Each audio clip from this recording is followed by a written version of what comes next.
to the Tour Corporation's Hunger for Violence Extravaganza! Tonight, we're gonna watch the Vault Hunter take on the ravenous Waddle Gobbler!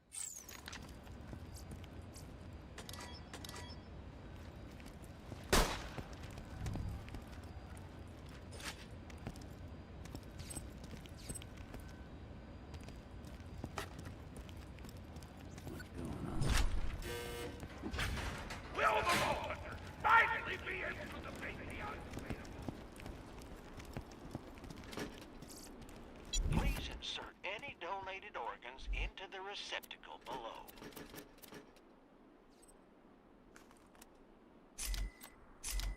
Zed out! Lock and load.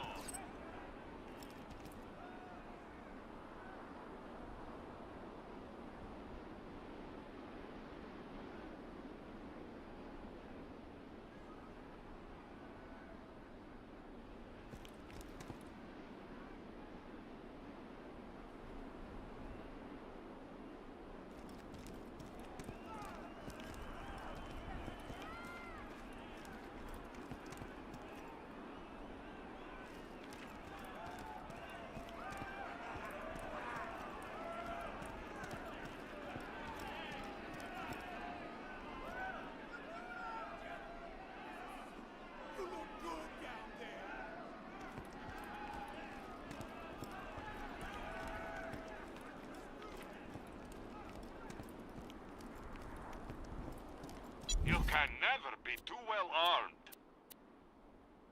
See you soon.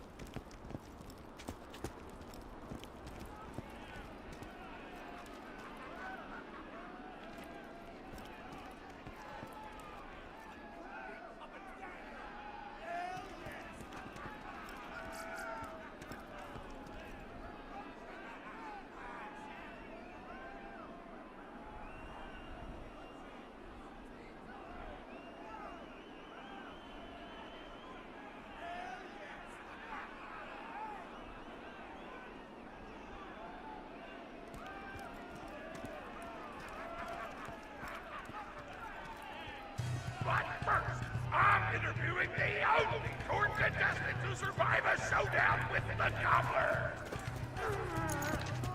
Question time! How are you doing? What's your favorite color? Did you ever see that one movie about the dog who played basketball? When did you have your first kiss? Did you ever see the sequel to the dog basketball movie where the dog went to space? And if so, which of the two do you prefer? Awesome! Another question. How do you feel about my facial hair? Thank you! How do you feel about the Vault Hunter's chances against the ravenous Waddle Gobbler? Will they win? Will they die? Your thoughts! You don't sound confident! Further questions! Who is the most attractive person on Pandora? That's an awful thing to say! Ellie's like a 10!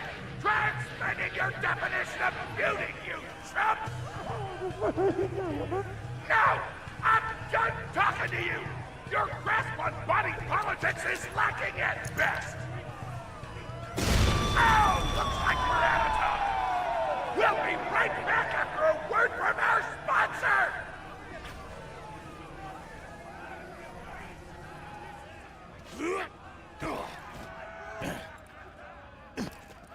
Hey! Get over here so I can whisper some things to you in secret!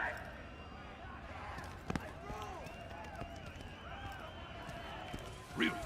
The Gobbler fight is rigged. The tour board of directors made the Gobbler unbeatable, so it eat all the contestants and get us a bunch of hits on the EchoNet. But I don't want you to die, cause you're cool, and oh crap, I'm not whispering anymore, my bad! You gotta get into the kitchen. Kill everybody and poison the gobbler's food. Once the poison takes effect, you can kill him. Also, I want him dead so I can eat him. He looks delicious.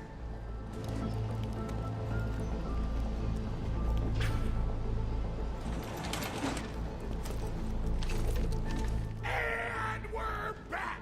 The Vault Hunter's in the kitchen, but today there's a new item on the menu. Murder! Vault Hunter, kill the chef!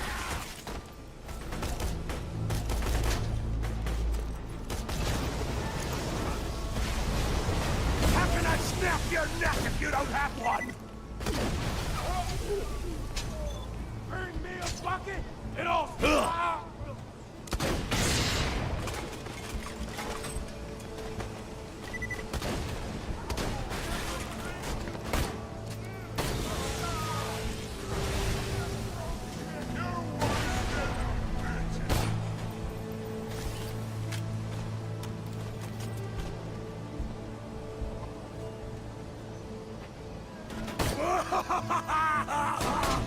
Meat! No! I want to hear you scream! You're president of the Torg Corporation. You do well to ignore Torg's instructions, if you wish to stay alive. With the chef's dead, we can prepare our own meal for the gobbler! Get to the freezer!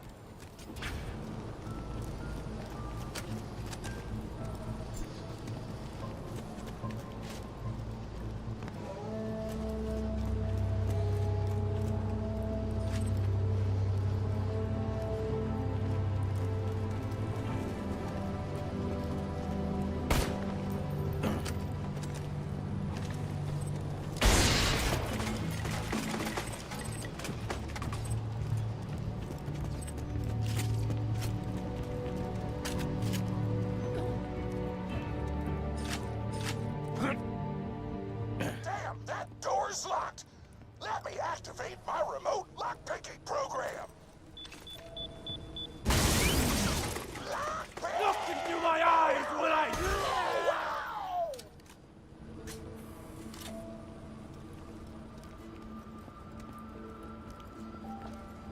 We do not allow contestants in the meat locker. Leave at once. We gotta choose some meat for the gobbler's meal. Tug on the tastiest looking scat corpses. This is totally gonna get me fired, and I don't care! I will not play with me.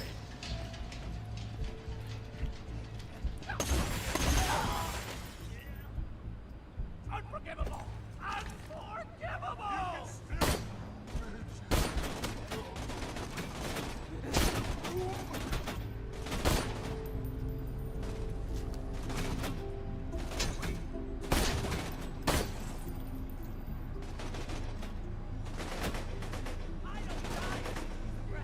Leave us alone! Build me ration!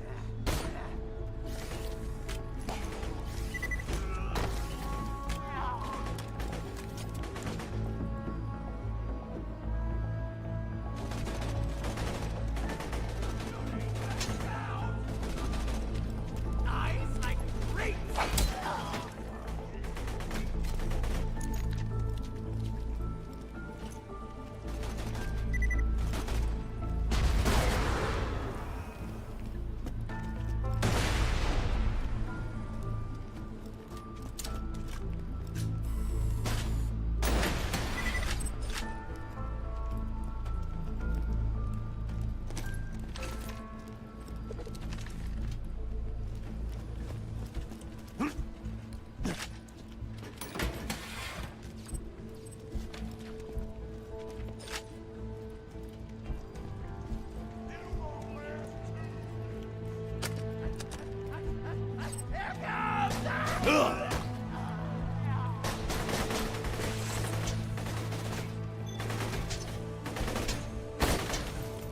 I'm rising! My mouth is watering!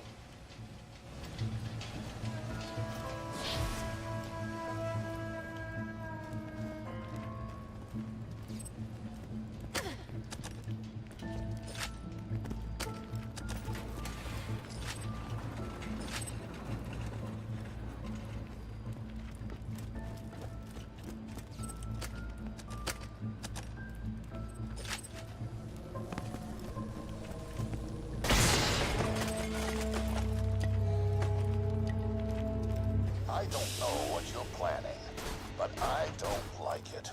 Tributes, get the Vault Hunter out of my kitchen. Don't cry when I pull your lungs out through your chest.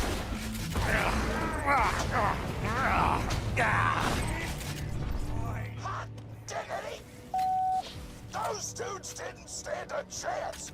You almost feel bad for them, but then you start laughing because you were technically acting in self-defense, so screw them! Violence doesn't solve anything except for all the things it does!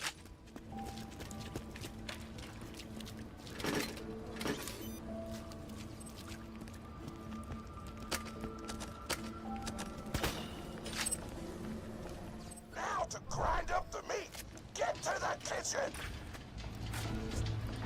Ford, as president, I demand to know why the hell the Vault Hunter is running around backstage. Just trying to mix things up. Your job is not to mix things up.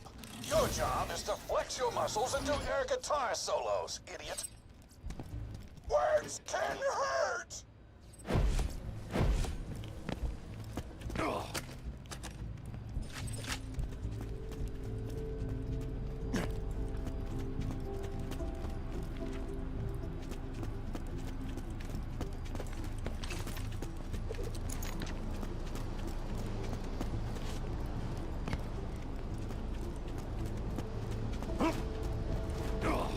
Let's get a grindin'!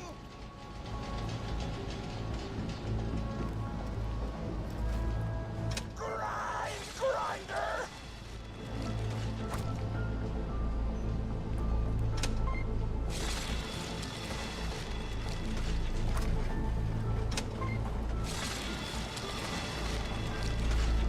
Delicious! We're nearly done preparing the gobbler's meal! With the meat prepared, we only need one more ingredient. Deadly poison! Head to the stabber jabber nests!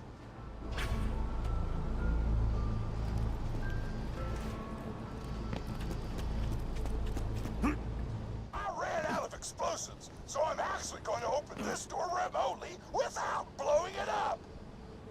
Psych!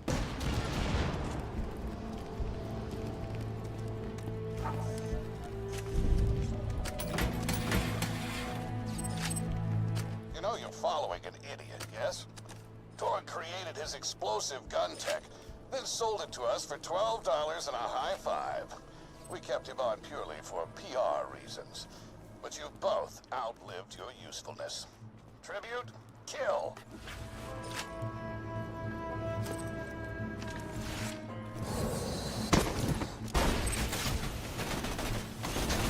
I punctured you!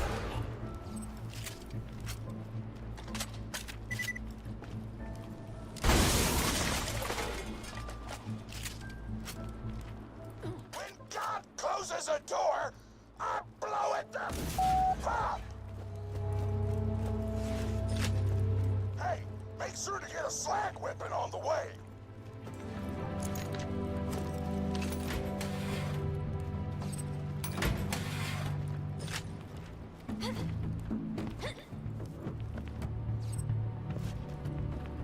Smack the jabber nest to wake him up. All right, now slag the jabber.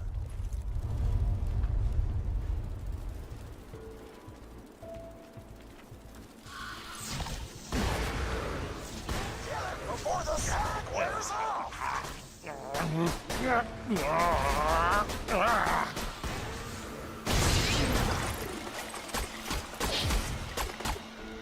gotta slag the jabbers before you kill them.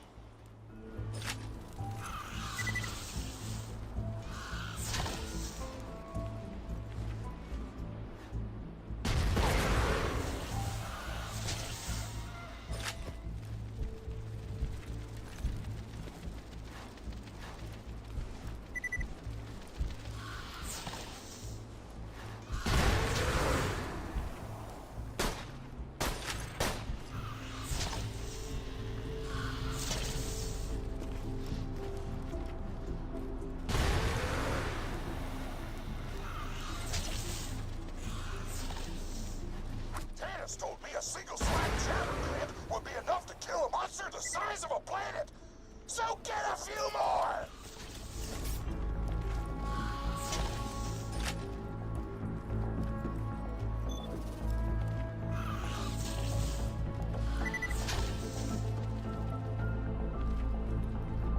Nearly done!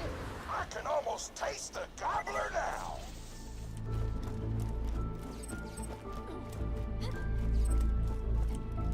Woo! You got all the glands! Now pop them into the gobbler's dinner and you'll be ready to fight them! Why do you insist on being a moron, Torg? This is why you lost a controlling share of your own company. I knew I should have killed you when I had the chance.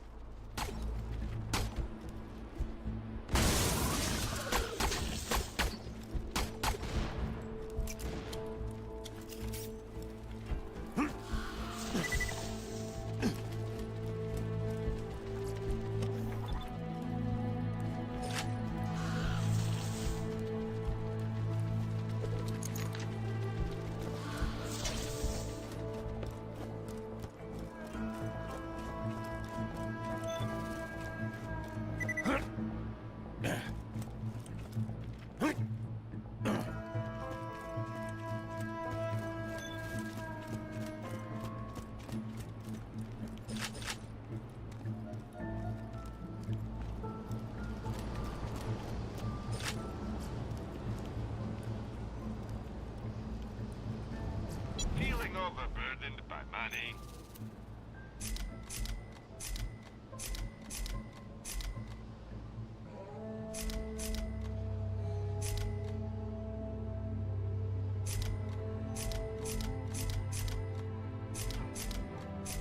Tell your friend, workers union. Now add the poison glands to the marination vat.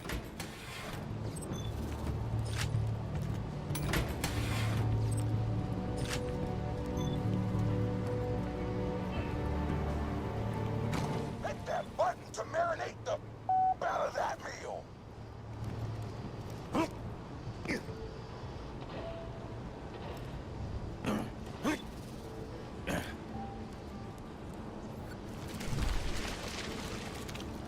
The meal's almost ready.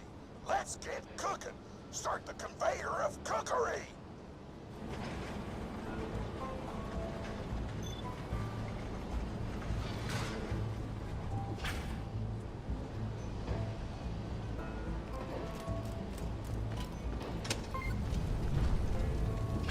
That's it. You've gone off script one too many times, Torg. Today's meal is canceled. Chefs, shut down that oven. We can't stop now. Protect the oven. I swear by my abdominal muscles, I will eat the ravenous waddle gobbler.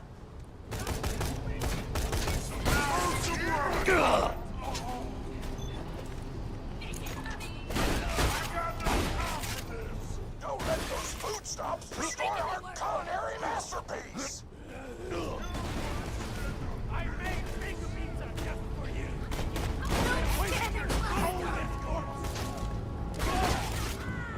I want that oven shut down. I want the vault hunter dead. And I want Mr. Torg's head on a plate.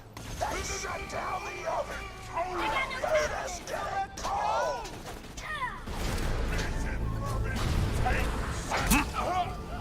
Don't let the chefs near the oven or they'll switch it off.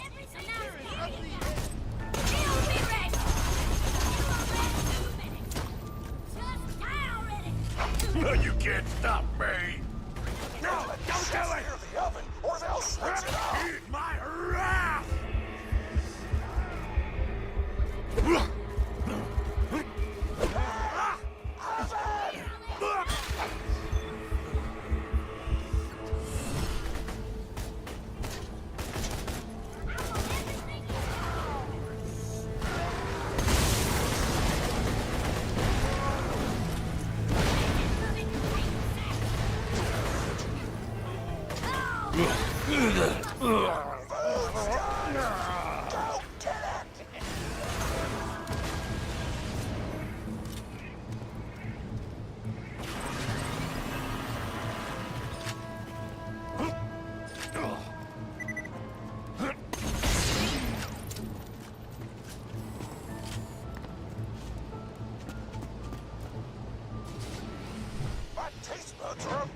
with the power of 1,000 nuclear bombs! My mouth is watering so much you could drown a small village in my cheeks! The taste-pocalypse is upon us!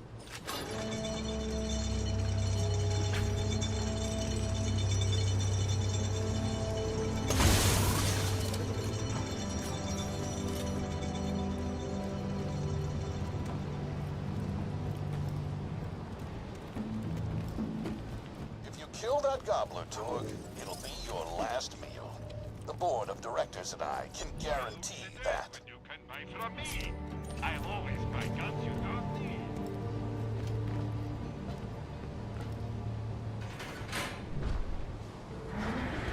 You know why we made the gobbler invincible, Torg? So you could kill him. After dozens of failed attempts by other contestants, you were supposed to finally kill it on camera while wielding our most expensive guns. You would have looked like a hero. Why be a hero when you could eat one? You are the dumbest person in the world. I paid several other contestants to kill you if the gobbler can't, Vault Hunter. You and Torg will pay for your idiocy. Here comes the ravenous Waddle Gobbler! We've replaced this creature's normal food with poison! Let's see if he notices! He took the bait! Now just don't die until the poison takes effect! More bronze! Why did your blood stop Waddle Gobbler!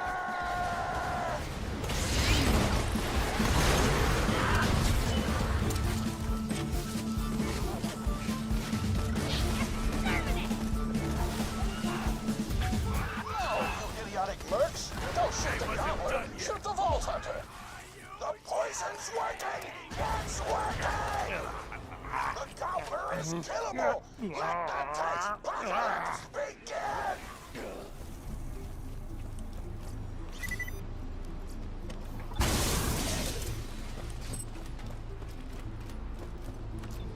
This is your last chance, Torg. Call this off, or you're out of the company! Whatever! I'll just work for Moxie and blow things up! Pro boner!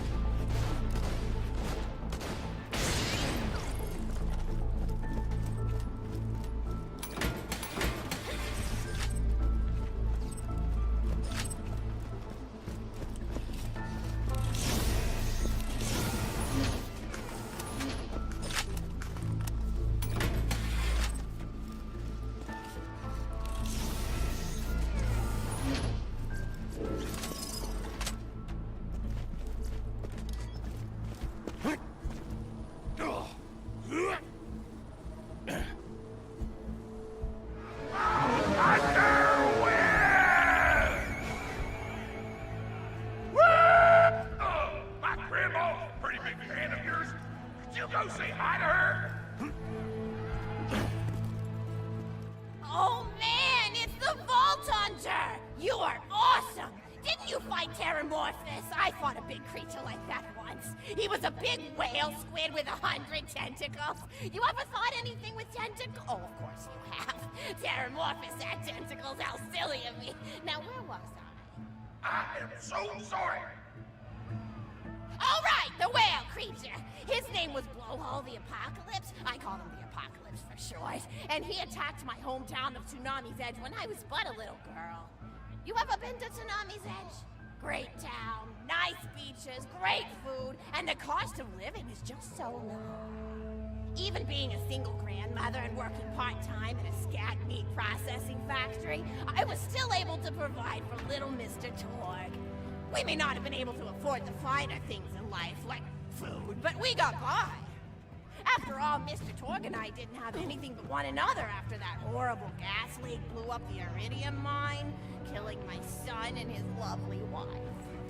From that day onward, my little Mr. Torg vowed to conquer explosions themselves in an effort to avenge his fallen parents, and... Ah, man, I forgot what I was talking about. Where was... Oh, right! The Blowhole the Apocalypse! So anyway, I was wrestling Blowhole to the ground, and I have my bicep curled around his blueberry throat. Blueberry? Sorry, I meant to say blubbery. I've got blueberries on the brain, I guess. I grow them in my backyard. Mr. Torg helped me plant them. Thanks again for that, grandson. I love you, Grandma! Anyway, I have my bicep around his blubbery throat, and Mr. Torg starts crying because he really likes whale squids, and he doesn't want to see me hurt one. They are the princes of the ocean!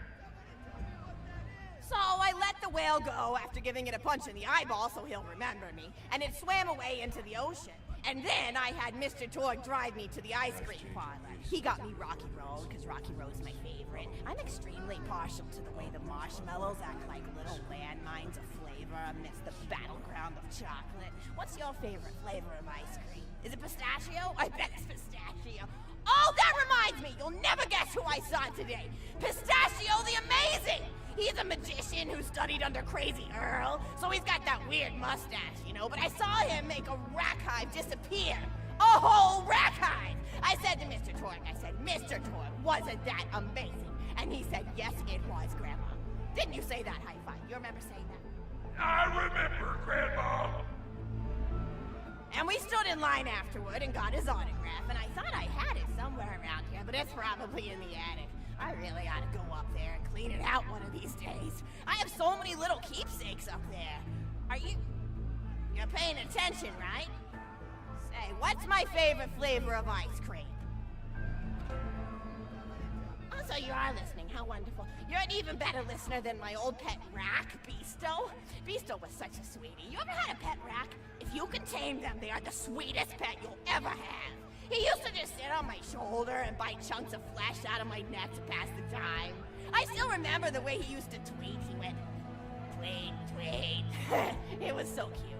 I had a conversation with him once. I said, Mr. Beasto. He liked being called Mr. Beasto. It made him feel like an aristocrat.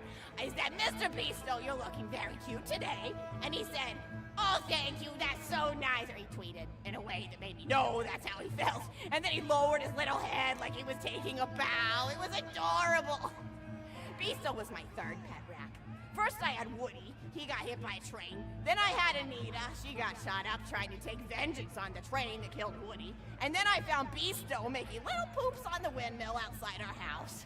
After Mr. Torg and I wrestled her to the ground, I did a flying pile driver off a nearby tower tree. Got him straight in the spine and brought him down. We brought him in and fed him some skag steaks until he decided he loved us. I still miss Beasto sometimes. He just died of old age. Racks don't live much longer than a few years, but I treasured the time we had together. Poor Mr. Torg.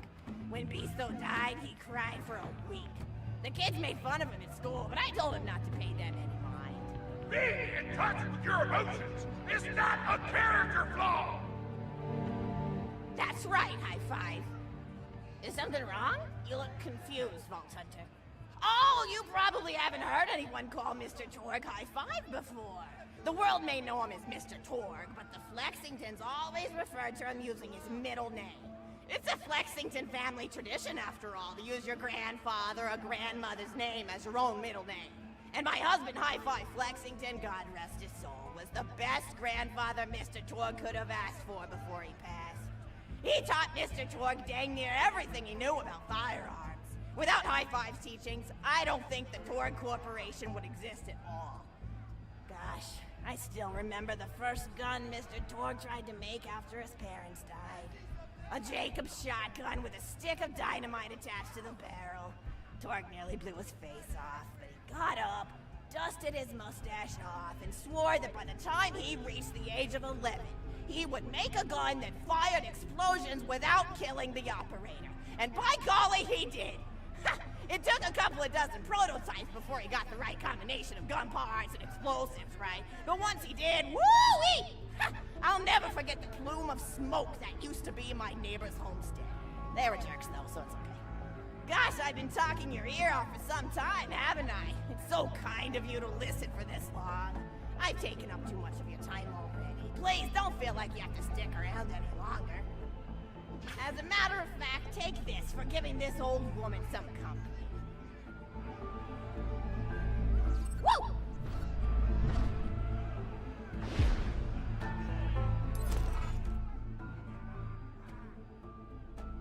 You're even more attractive than Mr. Torque said you were.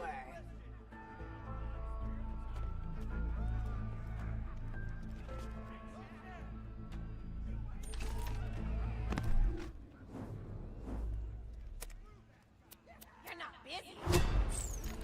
I've got another story for you, but I'd like to tell it to all of your friends at once. An old lady like me has to save her voice, you know. Oh, you still want to talk with me? How incredibly sweet of you. Say, you'll never guess who I saw. Oh no, you're leaving? I won't take up any more of your time then.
I've got another story for you, but I'd like to tell it to all of your friends at once. An old lady like me has to save her voice, you know. Oh, you still want to talk with me? How incredibly sweet of you. Say, you'll never guess who I saw today. Captain Scarlet.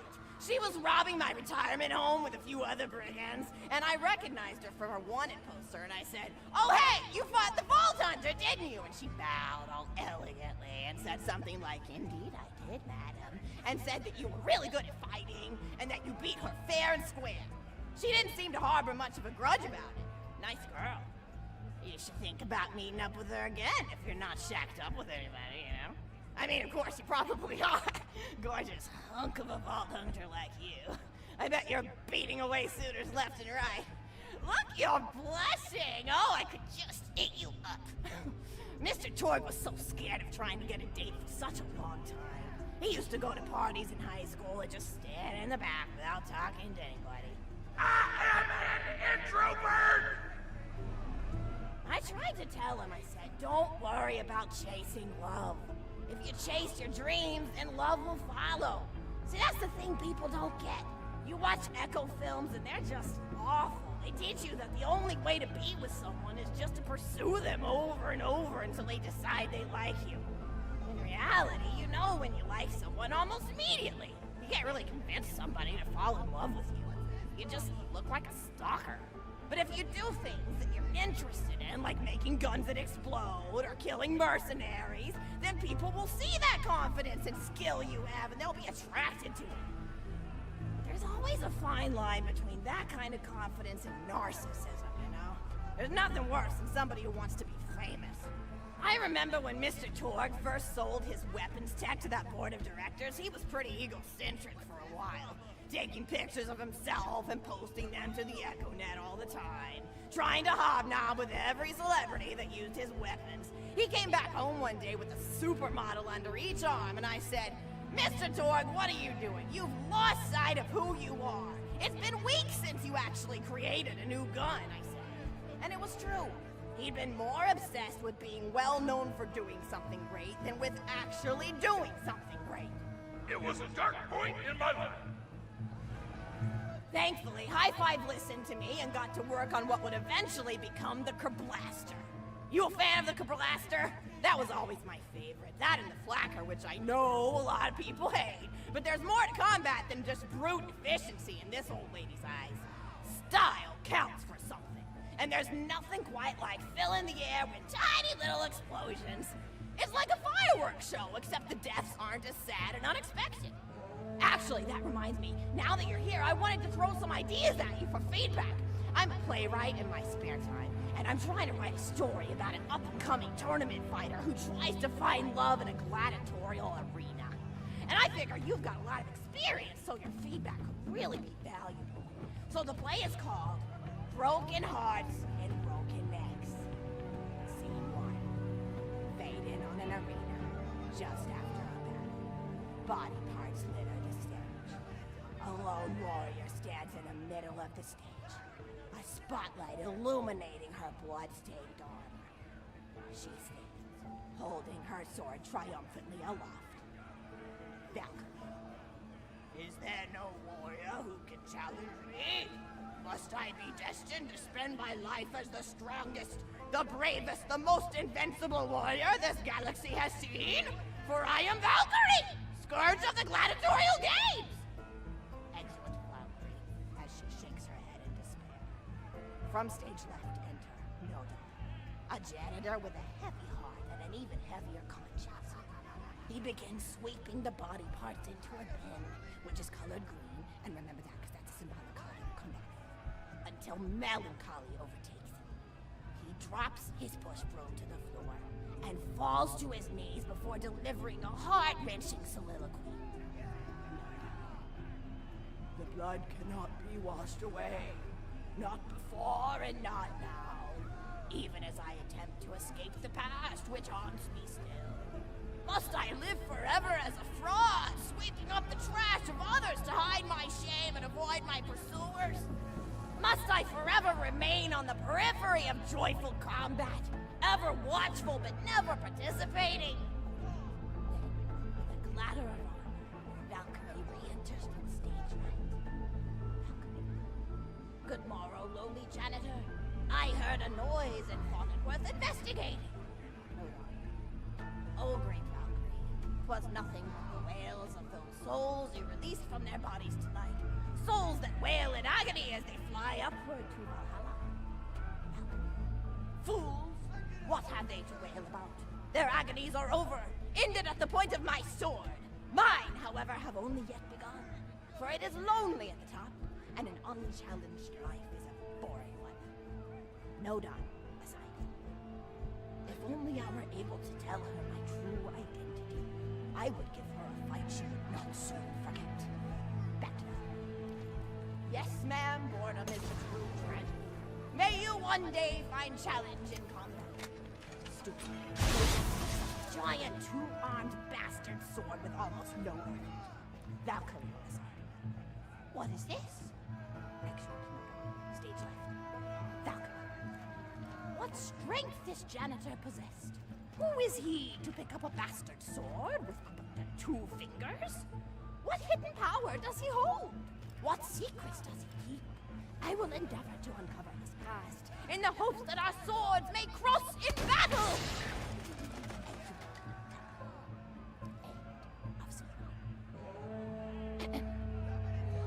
Scene 2. The interior of the governor's house. The table is set with myriad teas and biscuits. Oh, I'm so sorry. I didn't even ask you for the feedback on the first scene. Did you like it?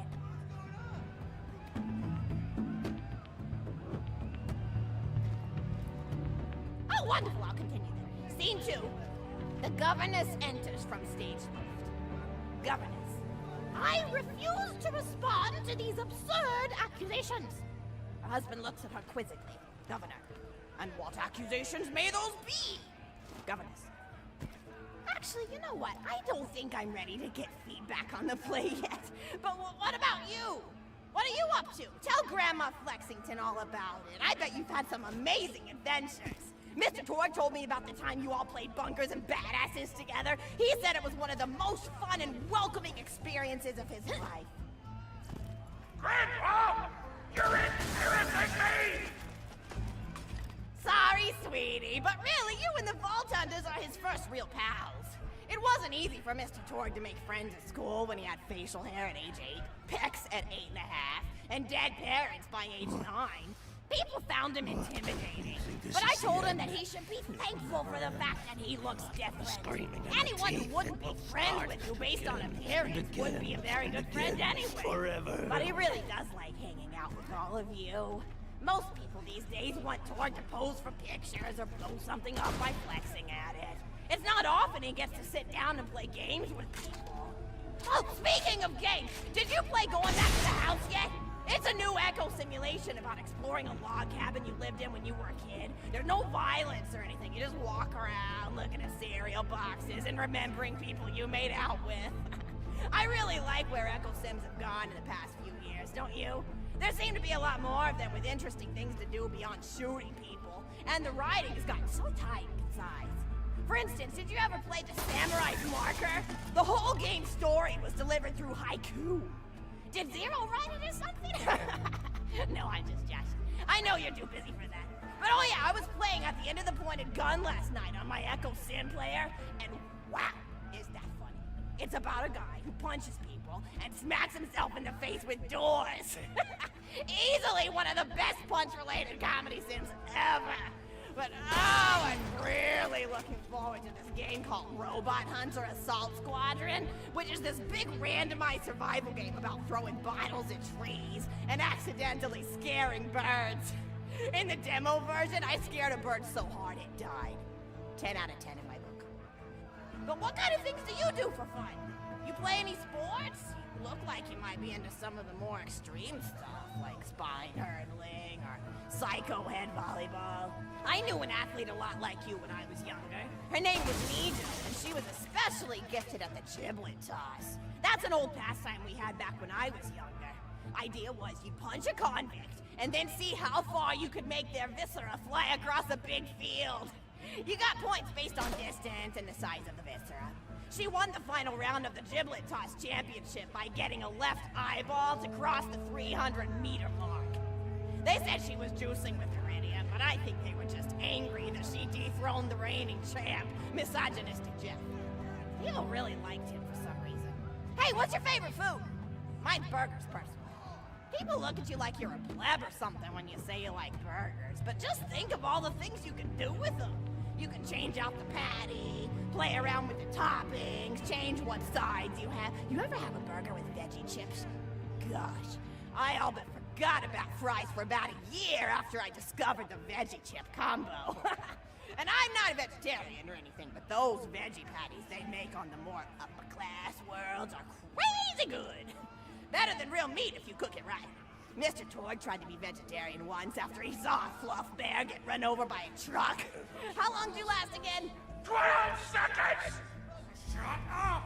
Barely even finished the word vegetarian before he lunged at a skag chew I was holding in my left hand. Nearly lost a finger. Granted, he's always been partial to skag chews or skag bacon. Don't know why, since I always felt like skags tasted like old tires and vomit. But to each his own. Taste is a funny thing. People say your taste buds get more refined as time goes on, but they actually get worse and worse. So when Mr. Torg used to refuse vegetables as a kid, it's because he was actually tasting how awful they were.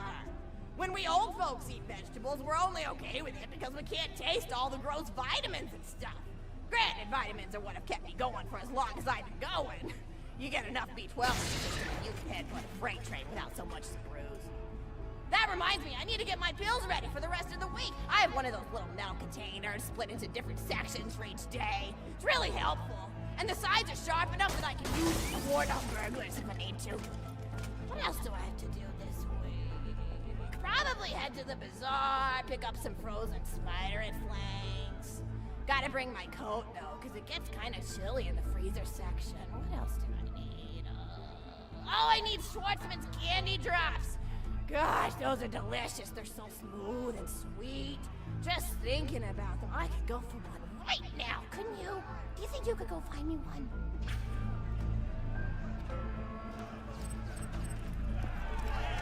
I want everything you got!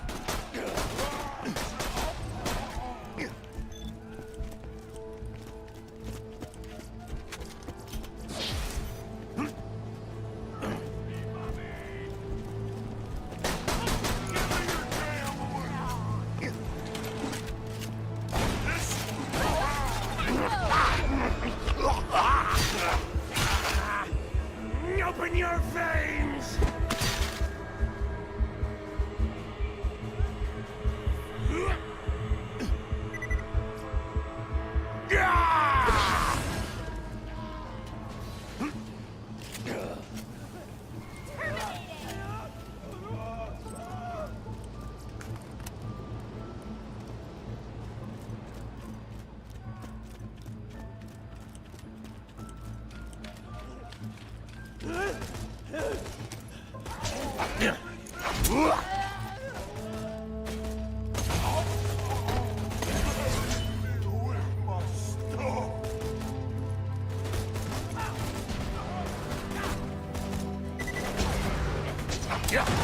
You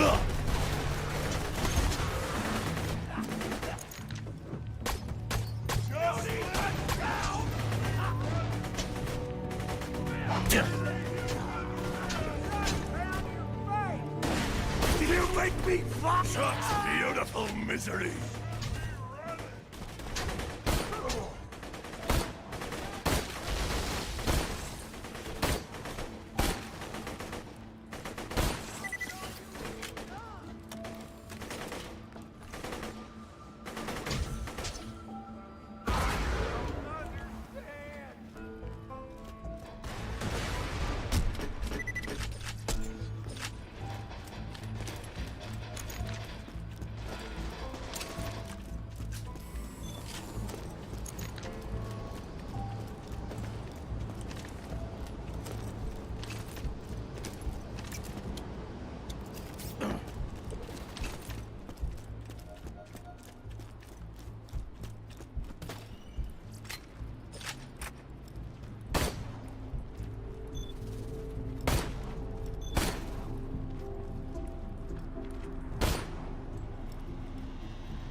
Schwartzman candy drop. Grab it for me, will ya? Oh, I can taste it already.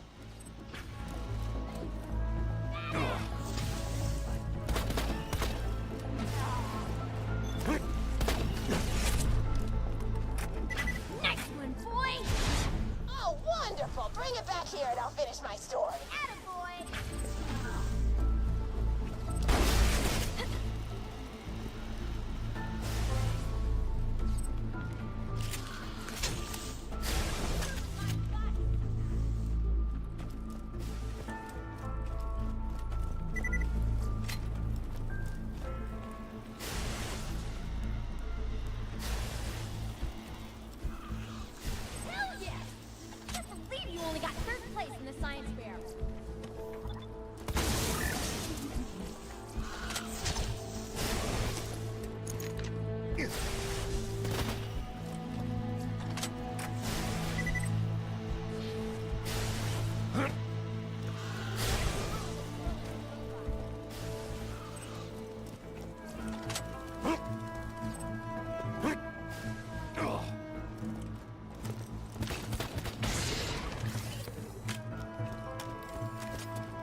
Better merchandise anywhere else. I made sure of that.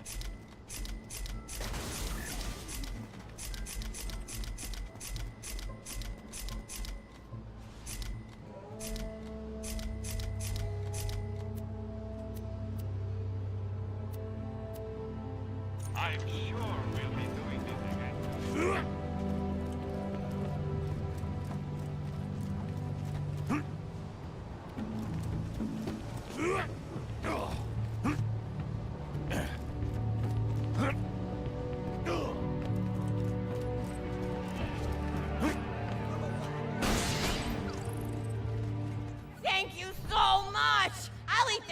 While sitting by the fireplace telling Mr. Torg stories of days gone by.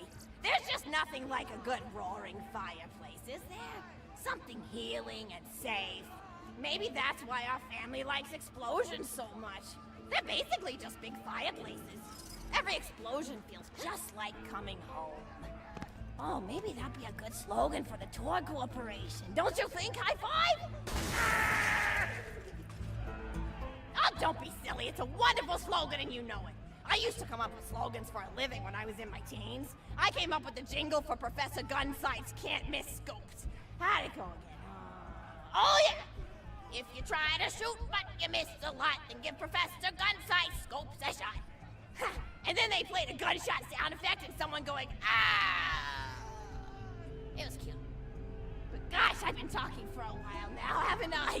Thanks for bringing your friends to listen to an old woman ramble for a while. I can't tell you how great it is to have somebody new to talk to, especially a vault hunter. Oh, and one more thing. No, actually, that can probably wait. Just something about vaults and the end of the universe. Anyway, here. I always spoil my friends, just like I spoiled my grandson.